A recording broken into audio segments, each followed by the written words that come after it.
Nous savons tous ce que c'est de travailler dans une salle de classe, une église ou un stage. L'idée générale est que l'enseignant détient le savoir et le partage avec des élèves. La méthode Pilier a une approche tout à fait autre. Au lieu de l'enseignant qui transmet l'information, elle encourage chacun à participer à une discussion pour d'abord partager son propre savoir et sa propre expérience. Dans une communauté, chacun est capable de contribuer quelque chose. De qui le savoir est-il le plus important? De tous. C'est peut-être difficile à accepter pour celui qui est habitué au formateur ou à l'expert qui lui dit ce qu'il faut faire.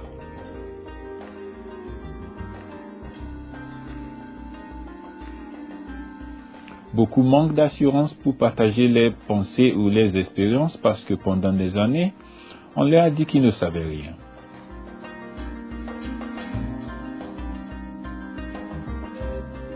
La méthode Pilier repose sur les principes que l'on peut prendre des décisions pour son propre développement et que ça marche mieux quand chacun est impliqué et y contribue. Un très bon jeu de rôle qui aide à faire comprendre cela est un secret dans une boîte. Une boîte est pleine d'objets facilement accessibles tels que semences, bouteilles, légumes et des stylos. Des experts invités à analyser le contenu sont soit incapables de soulever la boîte, soit ont les yeux bandés. Ils ne peuvent qu'essayer de deviner le contenu. Mais les gens du coin peuvent ouvrir la boîte et en décrire les contenus. Ils connaissent les communautés et ses ressources mieux que personne. Ce sont les mieux placés pour prendre des décisions quant aux changements possibles.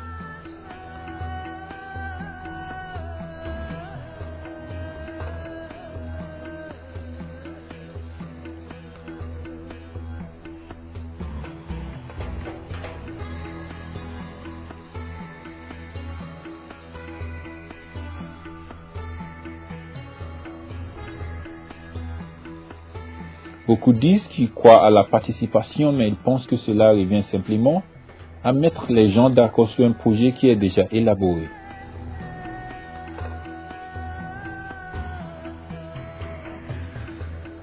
Par exemple, quelqu'un présente un projet globalement conçu et demande, après coup, aux gens d'y participer.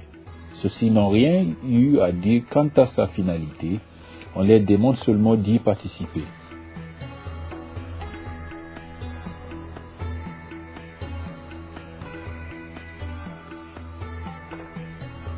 Au contraire, dans la participation centrée sur les gens élaborent, initient et gèrent leur propre développement.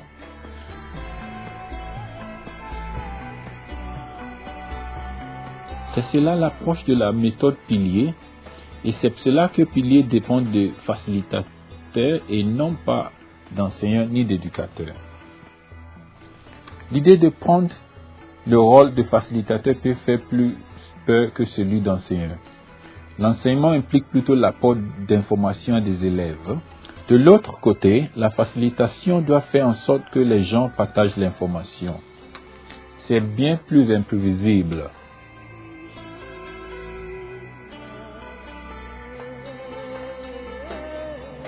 Il est très tentant de prendre le contrôle d'un groupe et de le diriger, mais alors les gens ne s'impliquent pas. Malheureusement, ceci peut arriver même avec Pilier. Quelqu'un peut prendre les guides et s'en servir pour enseigner ou prêcher, c'est en éliminer la plupart du bénéfice.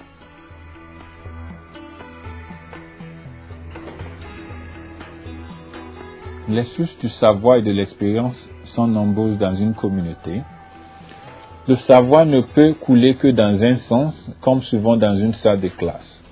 Il doit couler en plusieurs directions pour que la communauté entière se construise sur les bases de son expérience et de ses perspectives.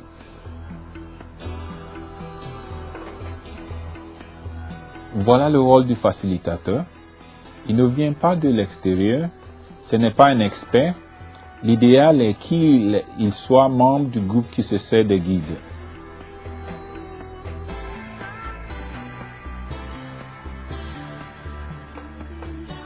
Souvent, les groupes ont des facilitateurs naturels qui savent Sans aide ni soutien, se servir des guides piliers pour encourager la discussion ouverte. Mais parfois, on a besoin d'une formation et de conseils pour renforcer son aptitude à la facilitation. Pour ceux qui se servent des guides piliers, TIEFOND a publié un manuel sur le savoir-faire de la facilitation pour encourager le processus d'apprentissage grâce à la discussion.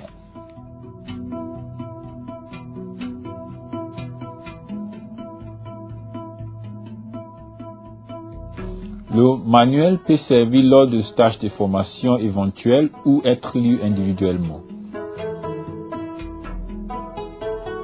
Sinon, il peut servir de base à un atelier.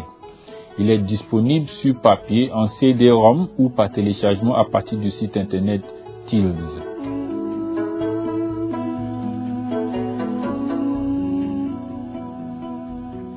Les stages comprennent des conseils pratiques et des études pour encourager la participation effective, des idées sur l'utilisation des jeux de rôle et des conseils pour gérer les difficultés.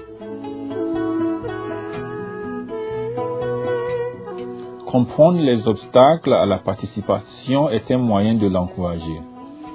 Un bon facilitateur est humble, patient, souple, prêt à écouter et à donner aux membres du groupe le sens de l'autonomie et de la responsabilité.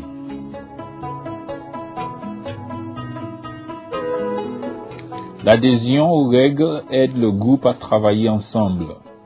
Le facilitateur doit gérer les membres dominants pour qu'ils n'accaparent pas la discussion et encourager les silencieux à y participer.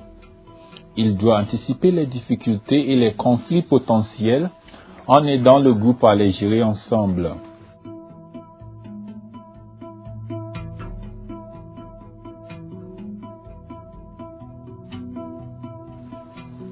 Parmi les obstacles à la participation, il y a le pouvoir et le statut social. Les leaders de communauté, les hommes ou les personnes à forte conviction peuvent dominer la discussion ou rendre la partage très difficile pour certains. D'autres, surtout les femmes, peuvent manquer d'assurance pour s'exprimer. Une culture de dépendance peut conduire un groupe à attendre que le changement vienne de l'extérieur. La langue et l'alphabétisation peuvent aussi être des obstacles. Les facilitateurs font donc face à de nombreux défis tels que ceci. Cependant, la participation est souvent déjà bien engagée.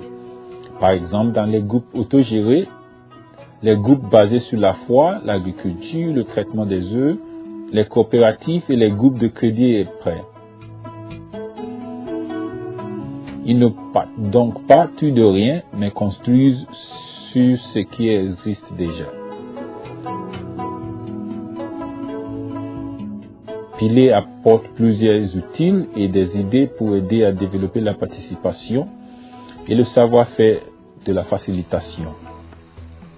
Ce sont entre autres l'étude de la topographie, le classement, la chronologie communautaire et les calendriers saisonniers. Par exemple, chez IMCA à Mumbai aux Indes, l'étude de la topographie a aidé des communautés à chercher comment mieux répondre aux problèmes des inondations.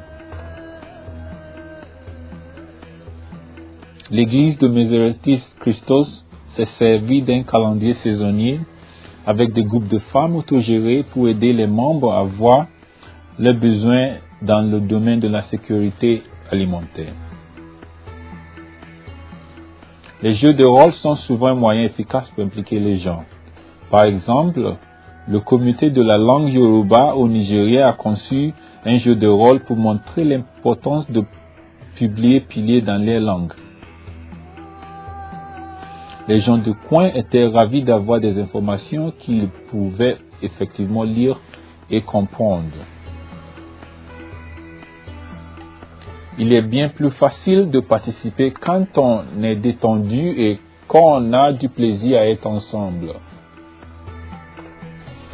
Les énergisants, les chants, poèmes et proverbes sont tous bons pour cela.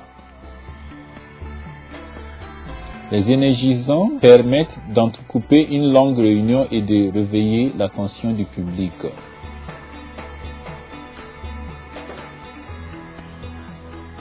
Tous les guides piliers contiennent des exercices et des activités conçues pour aider le facilitateur à encourager la participation. Beaucoup de facilitateurs ont trouvé que c'est plus facile dans la pratique qu'ils ne l'avaient imaginé. Ce dont ils ont le plus besoin, c'est de croire en leur capacité à mener un groupe, à partager l'information par la discussion. On y arrive seulement en essayant, en apprenant par ses erreurs et en faisant mieux la fois suivante. Le manuel comporte une liste de vérification, voir lien vers page 71, pour les aider à progresser dans leur rôle. Voici quelques conseils pour les facilitateurs qui se préparent à utiliser une section quelconque d'un guide pilier. Lire les pages plusieurs fois. Se servir du guide dans l'ordre, les sections se suivent. Si une section ne s'applique pas, sautez-la. Une fois que vous avez compris la section, vous aurez peut-être envie de chercher d'autres informations. Réfléchissez aux questions difficiles qu'on pourrait vous poser pour ne pas être pris au dépourvu. Avant une réunion, trouvez comment présenter le thème. Par exemple, un fait divers local, un partage d'expérience, une étude biblique tirée de la fin du guide ou dans la collection Guide mais pas. Sinon, quelques membres du groupe peuvent improviser un jeu de rôle en guise de présentation. Le facilitateur peut se servir du guide, mobiliser une communauté par exemple. D'abord, il le lise, puis il trouve une étude biblique appropriée. Le défi serait d'encourager des groupes autogérés à se mettre à l'œuvre dans la communauté. On pourrait tenir des réunions de groupe dans différents villages. Après avoir expliqué le but de la rencontre, le facilitateur ramène la présentation et une brève étude biblique à la lecture et à la préparation qui a été faite. Un secret dans la boîte ou allumer le feu sont des activités qui font réfléchir sur la valeur que l'on donne à son propre savoir-faire et ses propres idées. Elles provoquent un débat au sein du groupe et aussi avec d'autres villageois. Le facilitateur prévoit des pauses lors du développement des idées. Certains sont parfois très bavards et le facilitateur fait patiemment avancer la discussion. Il est important d'aider le groupe à adopter des idées précises pour l'action comme ici. Après cela, le facilitateur les encourage à terminer par la prière et à prier pour des besoins spécifiques les concernant.